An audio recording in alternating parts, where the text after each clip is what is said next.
Buenos días con los presentes y a las personas que nos siguen por la transmisión también. Un gusto estar aquí.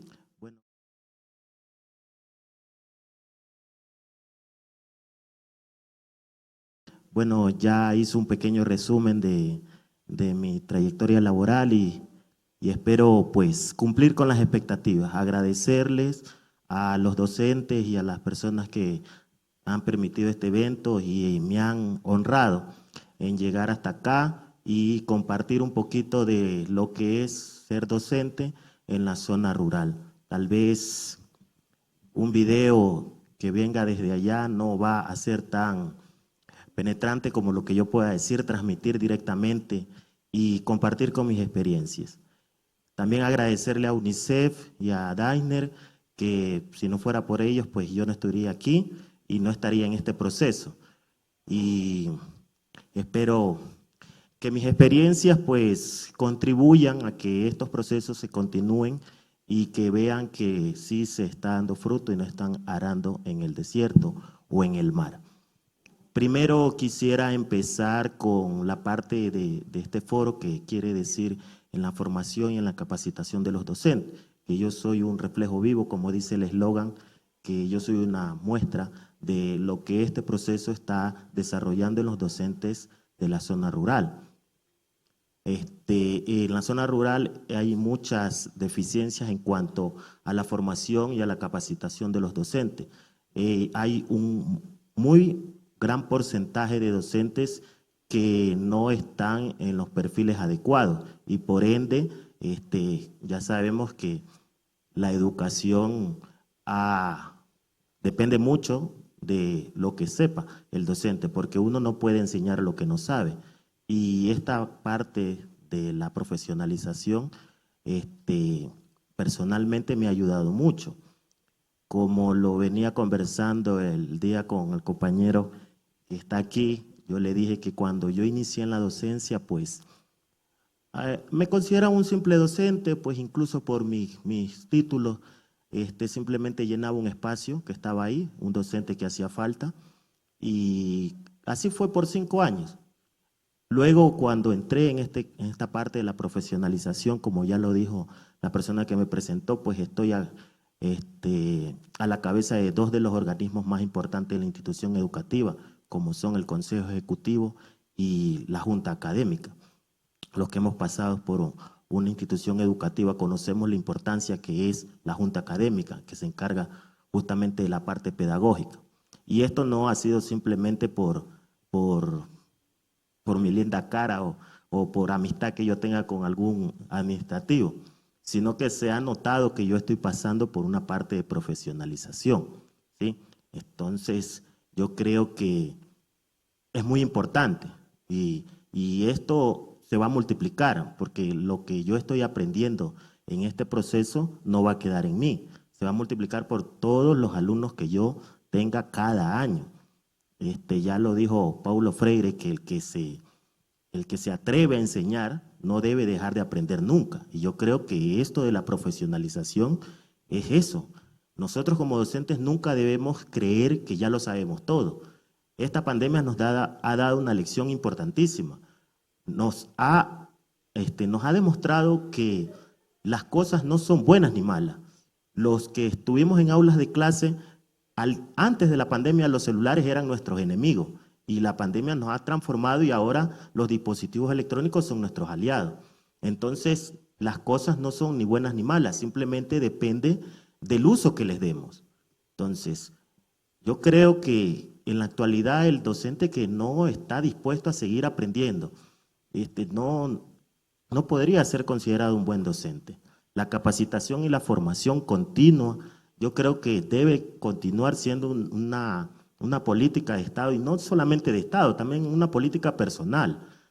Todos estar dispuestos y como ya lo mencionaron, yo imparto la asignatura de física y de matemática, pero me he vinculado mucho con otras áreas específicas, como es la lectura, como es la lengua y literatura. Incluso la docente que me recomendó para venir acá me dio lengua y literatura. Y la lengua y la física y la matemática creo que son diametralmente diferentes. Muchas personas creen que no tienen nada que ver la una con la otra, pero agradezco mucho a la profesora Cid que me dio ese empuje. A Diners y a UNICEF también le deseo en esta fecha que está conmemorando sus 20 años, pues que siga apoyando, que siga confiando en las instituciones que no den el brazo a torcer. Personalmente me siento muy agradecido. Yo en este proceso de profesionalización he crecido bastante. He crecido bastante en todos los ámbitos y en cada uno de los cursos de los ejes transversales que he participado también, como son las rondas lectoras, como son el manejo de las emociones, los talleres de didáctica. Me he dado cuenta que la docencia no es simplemente llegar, pararse y dar mi asignatura, llegar y al estudiante pues llenarlo de fórmulas matemáticas, fórmulas de física. Que la educación va mucho más allá. ¿Sí? Hay que generar un cambio en nuestros estudiantes, tener claro qué es lo que yo quiero conseguir, qué tipo de persona yo quiero formar, cómo ellos van a aportar a su comunidad, qué herramientas le voy a proporcionar yo para que el día de mañana ellos salgan al campo profesional y se sepan desempeñar, que no se sientan atados de mano, que lo que está en la institución no es por gusto, o sea, que lleguen y sientan que eso les va a servir. Las instituciones educativas en el Ecuador y específicamente en la parte rural y de la costa, pues tienen unas deficiencias muy grandes en cuanto a los avances tecnológicos y también en cómo los utilizamos los docentes. Hay muchos docentes aún que nunca han dado una clase con una proyección, no saben elaborar diapositivas y eso es parte de la capacitación. Y entonces cuando llegan los estudiantes a las universidades, pues hay esta enorme brecha y yo creo que para eliminar esto, pues la formación docente es fundamental. Los alumnos cada cabeza es un mundo y el docente debe estar capacitado y preparado para afrontar eso en el contexto de cada alumno y de cada grupo de estudiantes. Yo puedo tener dos paralelos en el mismo curso y no voy a tratar de enseñarles de la misma manera a todos. Yo tengo que conocer a mis estudiantes y eso solamente lo puedo hacer si estoy capacitado, si conozco el desarrollo del estudiante. Y eso no tiene mucho que ver, pues, cuando yo soy de física y de matemáticas y en la universidad, si voy a hacer una especialización en eso, pues no me van a dar un poquito de neurociencia, el desarrollo de acuerdo a las edades de los estudiantes, que debo tener muy en cuenta para ver cómo voy a llegar a ese alumno. Ya lo mencionaron en las propuestas que dieron ayer, la didáctica. Todos hemos visto que aunque dos maestros tengan el mismo grado, los mismos títulos, pero a veces decimos, no, es que él enseña bien. Y eso es gracias a la didáctica, a la forma que él transmite. Porque no es lo mismo decir las cosas que llegar con lo que yo estoy diciendo, que genere una transformación en mi alumno. Entonces, para no alargarme mucho y no dar vueltas, pues tal vez más adelante en alguna pregunta, algo que quisieran saber, pues yo estoy aquí para contestarles, agradecerles nuevamente y eso, a Dainer y a UNICEF, pues que tengas un feliz cumpleaños, sí. O sea, sí, que vive el santo, pues. Muchas gracias. Muchas gracias, Manuel. Nos has dejado con algunas frases que yo he recogido un poquito y quisiera repetirlas para que no nos olvidemos de todo lo importante que nos has traído ahora, ¿no?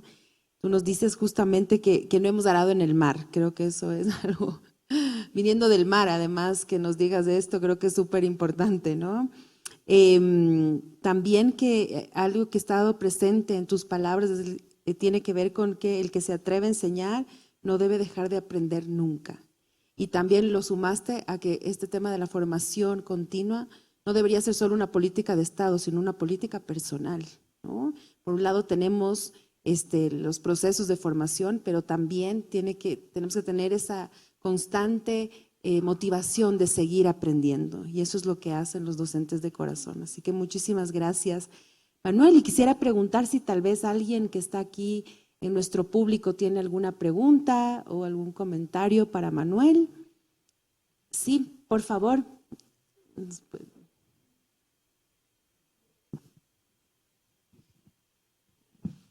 Hola Manuel, muchas gracias. Quería saber cuál ha sido ese proceso que tú has llevado a cabo con esta alianza, cómo tú sientes que ha fortalecido tu rol de maestro esta alianza y quizá si este rol que tú estás cumpliendo puede irse multiplicando no solo en los niños a los que enseñas, sino también a profesionales que comparten el mismo carácter contigo, la pasión de enseñanza, etcétera. Entonces, de pronto nos puedes comentar algo. Bueno, como lo dije, yo inicié en una zona rural, pero más rural de la que estoy ahorita, era fronteriza, era zona fronteriza. Yo llegué ahí como bachiller, entré como bachiller a la institución. Entonces, me tocaba estar toda la semana allá, no podía regresar. Y eso, pues, no me permitía seguir en mis estudios. ¿Cuál ha sido el proceso y cómo se ha notado? Pues voy a ir indicando algunas de las cositas pues, que yo he implementado y que no se han quedado solamente en mí, sino que ha sido en bien de la institución en la que estoy yo ahora, gracias a este proceso. Como ya lo mencioné, pues estoy yo en la Junta Académica y en el Consejo Ejecutivo. El primer año que yo estuve en el proceso de profesionalización, pude evidenciar cosas que antes yo no las notaba y que también yo las estaba cometiendo. Una de las que más destaco es el proceso de evaluación, ¿sí? Un error que cometemos muchos docentes es creer que la evaluación es el final y desconocía muchas cosas de la evaluación. Y también el diseño de los materiales para evaluar a los estudiantes, cómo implementar. Y esto lo aprendí en esta parte de la profesionalización. ¿Sí? Incluso en la asignatura de evaluación educativa.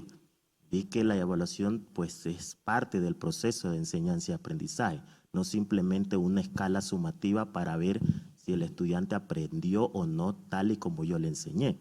Tenemos la evaluación inicial, la evaluación formativa y bueno, pues y la evaluación final. Pero también el diseño de los instrumentos pues lo aprendí.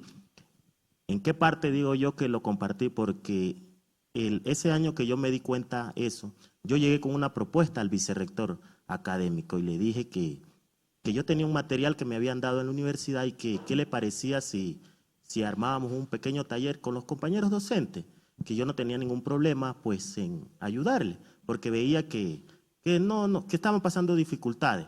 Y al menos ahorita en la virtualidad pues había muchos docentes que no diseñaban materiales específicos, o sea, no se les hacía complicado redactar las instrucciones para decirle a sus estudiantes qué era lo que tenía que hacer. Entonces, ese taller fue una propuesta mía, muy bien acogida por las autoridades y eso fue antes de que me hicieran la designación de la Junta Académica. Entonces, al yo demostrar esa iniciativa y ellos ver, pues, este cambio, entonces dijeron, no, pues a Manuel, ¿cómo lo vamos a tener allá? Pues traigámoslo acá.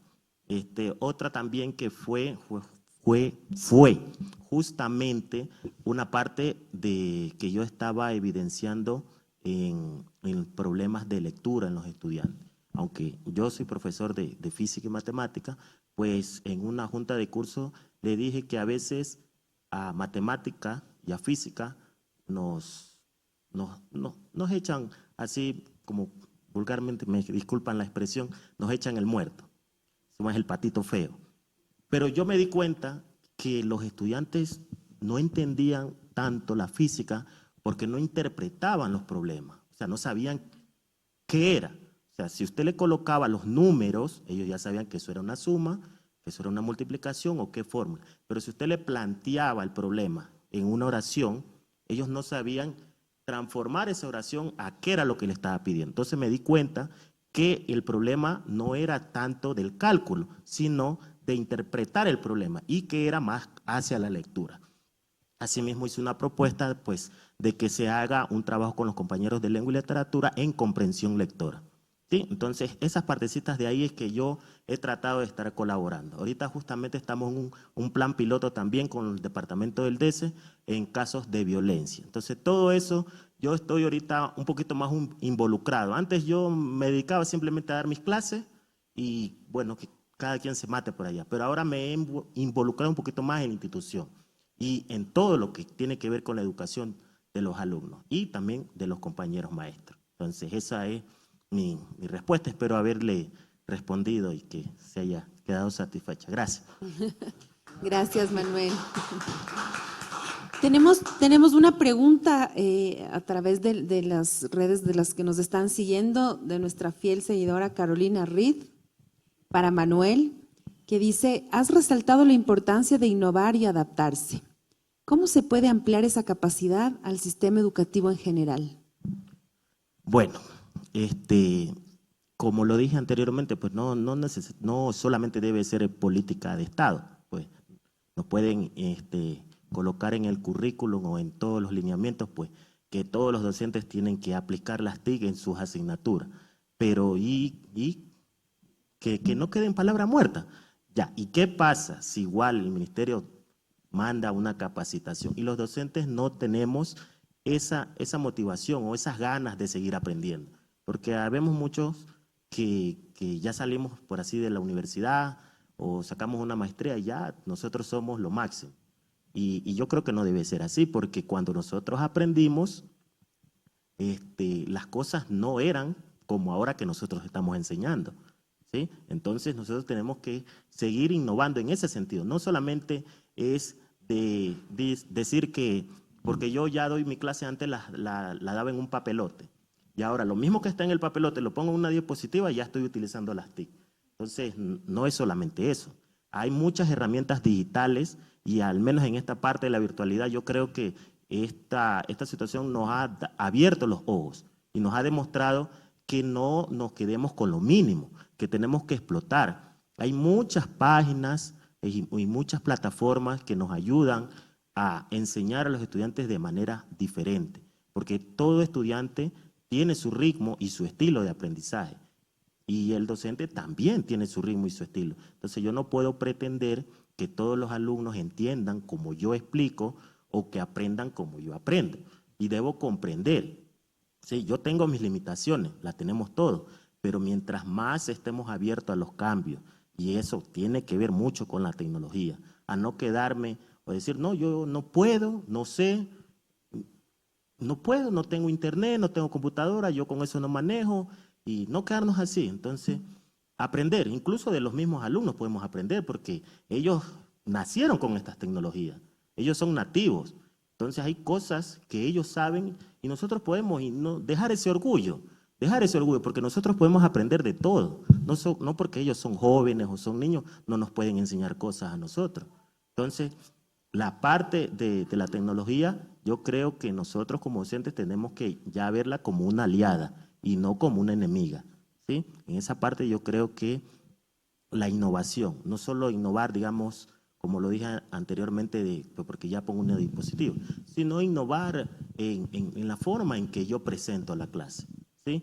Yo he conocido compañeros que tienen la misma planificación de hace 5 o 10 años y simplemente la transcriben de un formato a otro. Y yo creo que eso no es correcto. Nosotros debemos conocer al grupo de alumnos y en base a eso, pues ir diseñando los materiales enfocados a las necesidades y a las actitudes de cada uno de los estudiantes y al contexto. Imagínense que yo ahorita, en esta virtualidad, quiera dar una clase tal y como la daba, con los mismos pasos y procedimientos que cuando la daba en el aula de clase. Entonces, esa parte es de innovar. Entonces, me llega un problema y buscar una solución y las mejores soluciones. Preguntarle a los estudiantes qué tal, qué les pareció, creen que puedo hacer algo y ellos me tienen que decir. Y quitar esa barrera, ¿sí? Porque muchos alumnos tienen ese temor de corregir al docente, porque hay docentes que tienen ese orgullo de que ellos nunca se equivocan y eso está mal. Entonces nosotros aprendemos de nuestras equivocaciones y mientras más aprendamos, pues cometeremos menos. Gracias. Muchas gracias, Manuel. Un aplauso, por favor, para